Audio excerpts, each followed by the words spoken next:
All right, guys, what is going on? This is the Club of the Man 1993 coming at you for a last-minute little special live stream I want to do. I did my weekly special live stream of the week last night, but I had to come up here and do this one. Now, usually videos like this, I would just record and just upload with my graphics, but I want to get this one just out of the way real quick, just get it uploaded onto to YouTube. So that's why I'm just doing this live.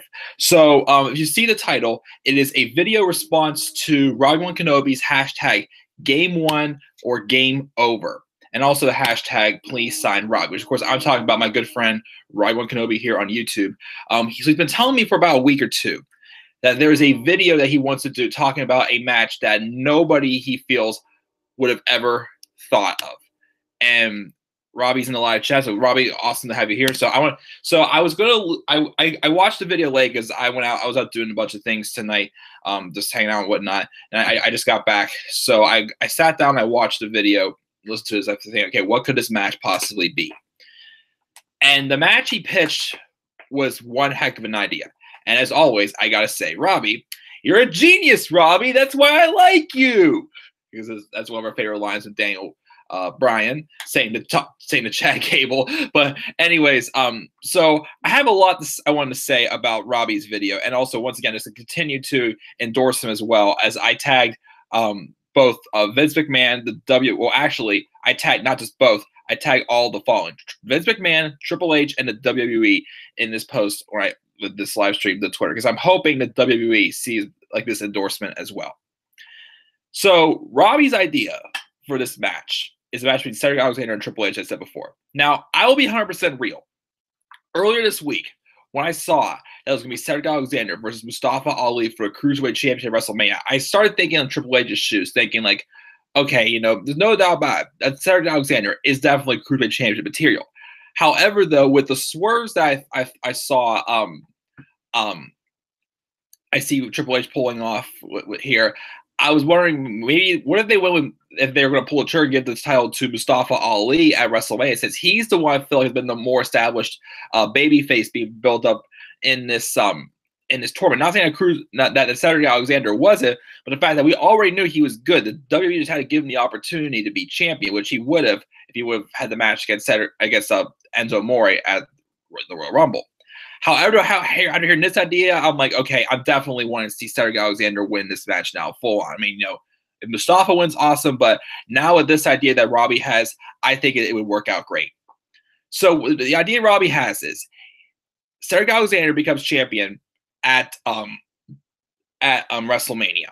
He goes on for about 2 or 3 months as the Cruiserweight champion, and is the correct you forgot the pay-per-view schedule well enough. Well, I'm not 100% sure what the pay-per-view schedule was. June's actually Money in the Bank. July is Extreme Rules because Extreme Rules is going to be coming here in July, which I'm looking on maybe going to that. So maybe around, like, you know, you could do that Money in the Bank also, or even Extreme Rules. Have Cedric drop the title, maybe it's like, you know, Drew Gulak, since he's like, I'd say maybe like either like, you know, Drew Gulak, TJP, or Jack Gallagher, because they are definitely, you know, like Drew Gulak was definitely the established heel in this Cruiserweight tournament. And then I feel like, and then, you know, Drake Maverick has had, you know, his run-ins with TJP and Jack Gallagher trying to get back on track. So I'd say any of those three could be the ones to take the title off of Cedric Alexander, unless they pull a swerve and turn somebody else heel at this point. So his idea is when he drops the title, he starts going on a losing streak. And it's not just him just losing matches like, you know, just like, you know, he lost the match. It's him going into a pretty much a downward slump. Like as bad as, like, you know, him losing to somebody like, you know, even though, you know, he's definitely not one of the strongest cruiserweights, I definitely was pleased with the performance he had against Kalisto in the Cruiserweight Classic. I mean, in the Cruiserweight tournament. But say he loses, like, you know, in a match less than 5 minutes against someone like Lince Dorado, who, again, I'll give credit, impressed me in his match with Kalisto in the first round of the championship tournament. But it's obvious that Lince Dorado is nowhere close to being ready to be a Cruiserweight champion yet. So, so after this, let's have Triple H come out. Now, the funny thing was, you know, I've been having these thoughts all week about who could win this match. Is that's the match, again, between Cedric Alexander and Mustafa Ali that I'm looking forward to the WrestleMania. Because I feel it would make this very improbable. And again, like I feel that, you know, Cedric Alexander, the reason why I'm saying that Cedric Alexander is not the complete underdog in this match with Mustafa Ali is because Cedric Alexander was already, you know, meant to be wrestling more than just cruiserweights when he first came over. So I feel like, you know, he's very predictable to win the championship. But again, as I say before, now I want to see him have a run with this title and show that he truly is, you know, going to get to here. Because if he didn't have a run with a title, I don't think he would be able to get to the storyline. So have him like lose to Lindsay Dorado in like less than 5 minutes, and Triple H comes out and pretty much just mentions how, you know, like, you know, you were just like, you know, on top of the world pretty much in this division, and then you now you're just losing left and right. You're pretty much not a loser, and 205 Live doesn't have room for guys like you. So it's time for you to either, you know, step up, or there's the entrance ramp. You can just, you know, you can just leave. And this is not Triple H though being a heel though. This is the interesting part, because I didn't think about this. Robbie says this would not be a face and heel feud. It would be the typical, you know, underdog baby face taking on, you know, the heel authority figure we've been getting out of all of the feuds involving Triple H since 2013. Hey, what's up, Hassan? He says Neville should return at WrestleMania.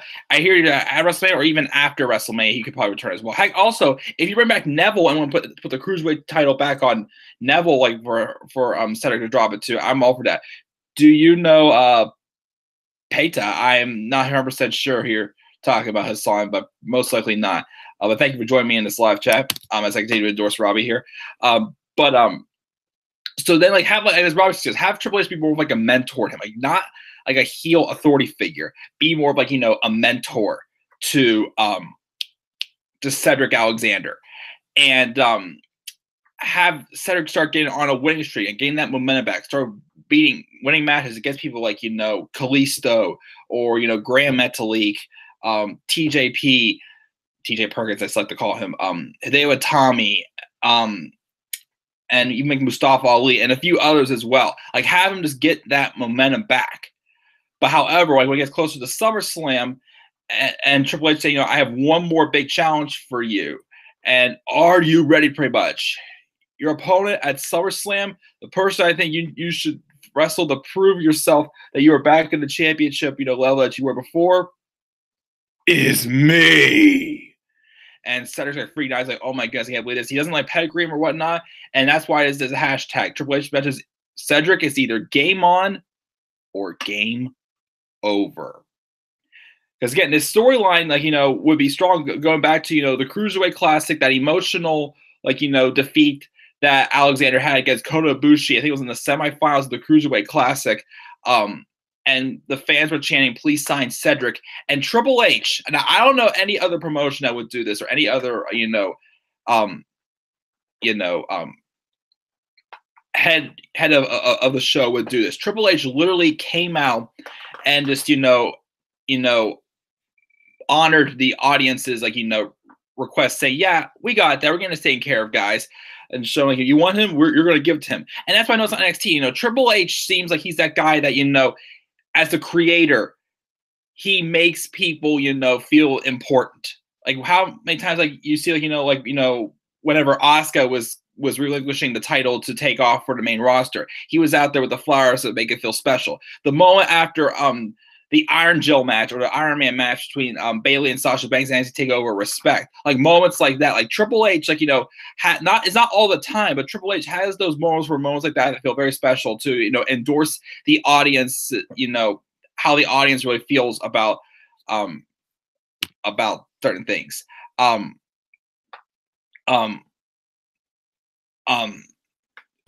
Do the thumbs up like Triple H did, like, all right, yeah, pretty much. But anyways, so anyways, the match they have at SummerSlam, Cedric Alexander versus Triple H. As Robbie says, either one can win this match, but if done right, Cedric can win again and prove himself that he's championship material. Or if Cedric would lose, which Robbie suggested, having Cedric not lose to like a pedigree, lose to like a schoolboy roll up or something like that, like something that would make him still look like he could have still won the match. But still, if he would lose, have it lose in a way where it felt like, the ending to like, Shinsuke Nakamura and Sami Zayn, or Aleister Black and the Velveteen Dream, or like, Asuka and Ember Moon at Brooklyn, at TakeOver Brooklyn, 3 last year, where like, it felt like both wrestlers came out a winner that night. They may not have won, but they came out and earned the respect of like, the crowd and whatnot. And in my honest opinion, this could also eventually maybe lead to maybe Cedric Alexander being more than just, a cruiserweight wrestler. If he beats Triple H, or even if he earns that respect from Triple H would be saying like, I want you to be wrestling more than just cruiserweights. He lost, like 20 pounds just to be a part of this tournament. But I think you can do much more, and maybe you could lead to Cedric Alexander doing more, because that's the only thing I'm still questioning about 205 Live. Yes, it has gotten better, but I'm still questioning it's like, are wrestlers going to be allowed to do more than just wrestle in the cruiserweight division now? Because Cedric Alexander, no doubt about it, is one that's definitely ready to go beyond more than just the cruiserweight division. A few others I feel are there also, maybe like a Hideo Itami, Roderick Strong if he does stay in the cruiser division, and a few others. But there's some I think that definitely could have to do some a little more improvements for be feeling okay. That definitely would be like an Intercontinental or U.S. title contender, or even a world title contender like Cedric Alexander. But either way, it will help endorse Cedric and make him look like a main event star, win or lose in this match. Again, he'll feel like, Velveteen Dream, how he did after Aleister Black, or even like, Asuka and Ember Moon, how Ember Moon looked after that match. Or like, who's your one? Yeah, Shinsuke Nakamura and Sami Zayn. Now, again, that's the reason why I feel, because honestly, like I couldn't think of a way how at this point in his career Triple H could run as a babyface on live TV. However, though, if you remember when he first came out and explained his reasons of why he turned on Seth Rollins, with him stating like, how he was really Seth Rollins just wasn't really the guy he thought he was going to be, which is why he just turned on him, because he just wasn't who he thought he was. And then we have and then he's mentioned how he's trying not to be, the destroyer, where he's trying to be just that creator. Well, this is Triple H in a babyface role, being that creator, being the guy that the corporate figure that we know he is, the guy that we want to see, eventually be in charge of writing, of being, of having the keys to the whole thing, of being like, the chairman of WWE, pretty much being the new Vince McMahon of the company. And he's showing us, that, he makes talent like Cedric Alexander, or like how he did with Bayley and Sasha or Asuka, and definitely a few others. I feel like they were special and they were important, and at the moment that they were in mattered a heck of a lot. And I think that's the role he'll play as a babyface if he's trying to, bring out the best in the talent, like, Cedric Alexander, or even like, other wrestlers, like, down the line, he could have like a face-on-face match with as well. Which that's why I really think like, that would be the best route to go with this. And it's not just, the same old thing we get, Triple H is just, weak sucker punching guys like he sucker punched, Kurt Angle or Stephanie McMahon getting involved in the feud as well, just be luring the superstars as well, which don't get their comeuppance unless it's a WrestleMania match. Roman Reigns beating her and Seth Rollins pushing Triple H to her and falling through a table. So I think definitely that's also fresh for Triple H as well. If you're going to have a babyface, be more that babyface who wants to help put over that talent that he truly does believe in, which he in real life he does.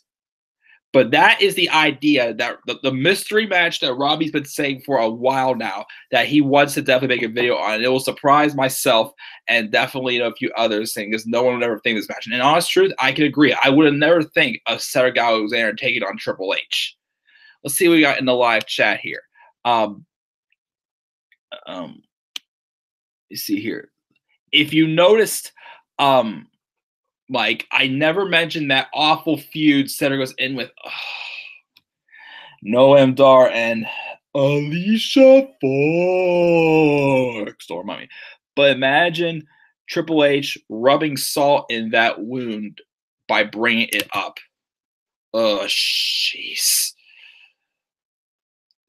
Well, that's what held Cedric back from being in the title picture, was that awful feud. Let's not talk about that feud. I'm just so glad that is over, because that was like an 8 or 9 month feud. Had Rich Swann in there. Oh my goodness. No am. So don't forget that day when I was all ticked off and I literally pulled a Jericho and screamed, "Would you just shut the hell up?" But yeah, guys, as always, though, Robbie is a good friend of mine. I made it here on YouTube. And I've definitely, taken the time to watch his videos and listen to his case of how he wants to be a writer for WWE someday. I seriously suggest that I've given, the main, blueprint of what Robbie talked about. If you want to hear more about this, the video to Robbie's, the actual video Robbie made is in the description box down below. And I suggest watching it. And I suggest watching his other fantasy booking videos he did for Fastlane to fix that match card. We did one on Survivor Series last year. And even a couple other odds ends here. And he also did one on what could have been a great double turn with with Bray Wyatt and Finn Balor. You could have done the same thing with the Randy Orton Bray Wyatt feud, but that did not happen. That's long gone now. And of course, Bray Wyatt may be long gone too, because with him being deleted, it's just repackaged and whatnot. They're going to do that. But anyways, if you like this idea and you listen to Robbie's channel like his other ideas, this man is seriously doing what he can to become a writer for WWE. And I'm not just doing this endorsement for attention. I'm not doing this endorsement just because Robbie's my friend. I'm doing it because I truly do believe that Robbie is going to be a great writer for WWE. So if you like this video, again, retweet it, share it on Twitter, share it on Facebook, share it on Instagram, share it wherever you guys want.